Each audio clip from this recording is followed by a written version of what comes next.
विवाह पंचमी की तिथि और इससे जुड़ी रोचक कथा के बारे में आइए जानते हैं आज की वीडियो में।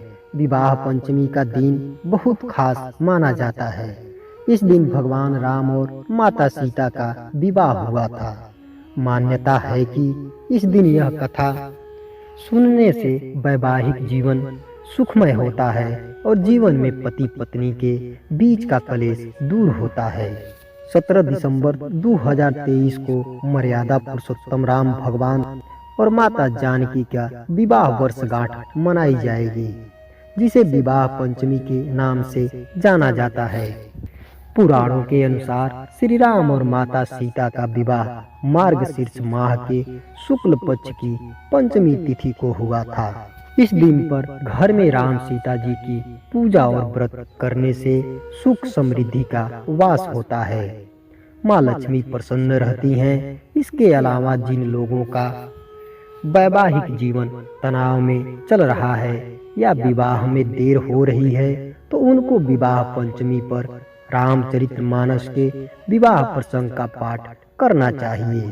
इससे समस्त समस्या का समाधान हो जाता है। एक बार राजा जनक अपने खेतों में हल चला रहे थे।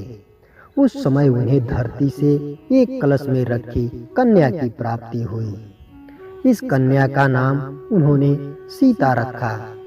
राजा जनक देवी सीता को संतान के रूप में पाकर बहुत प्रसन्न हुए। पूरे राज्य में खुशी का माहौल उमड़ पड़ा और प्रेम के साथ उन्होंने माता सीता का पालन पोषण किया। एक बार माता सीता ने खेल खेल में भगवान शिव का धनुष उठा लिया। इस धनुष को उठाने का सामर्थ्य परशुराम जी के अलावा किसी और में नहीं था।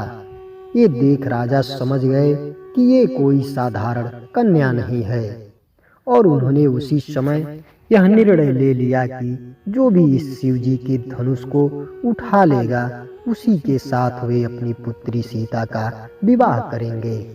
जब देवी सीता विवाह के योग्य हुई तो राजा जनक ने उनके लिए स्वयंवर रखा और चारों तरफ यह घोषणा कर दी कि जो भी इस धनुष को उठाकर प्रत्यंचा चढ़ा देगा, वे उसी के साथ अपनी पुत्री सीता का विवाह करेंगे।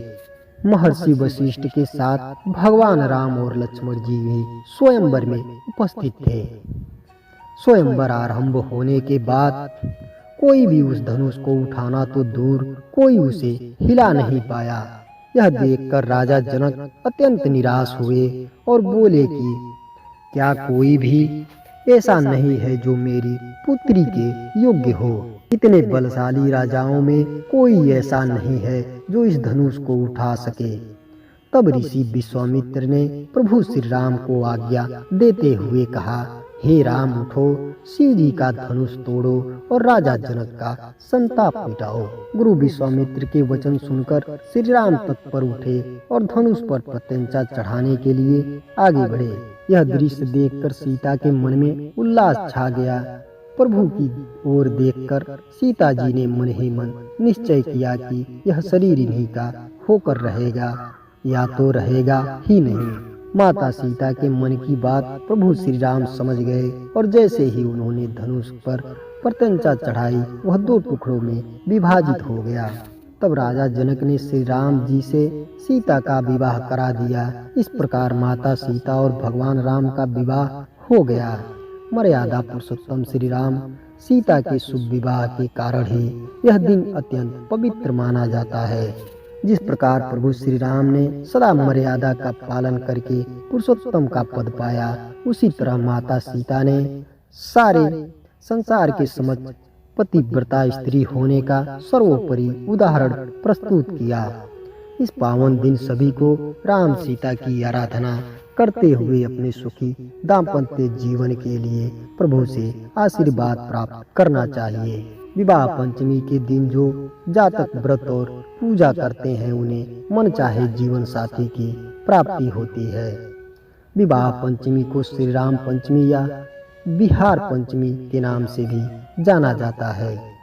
इस दिन नाग देवता की पूजा अर्चना का भी विधान है। तो आज की कहानी आपको कैसी लगी कमेंट बॉक्स में जरूर लिखें और ऐसे ही ज्ञानवर्धक वीडियो के लिए चैनल को सब्सक्राइब कर दें और वीडियो को लाइक कर दें।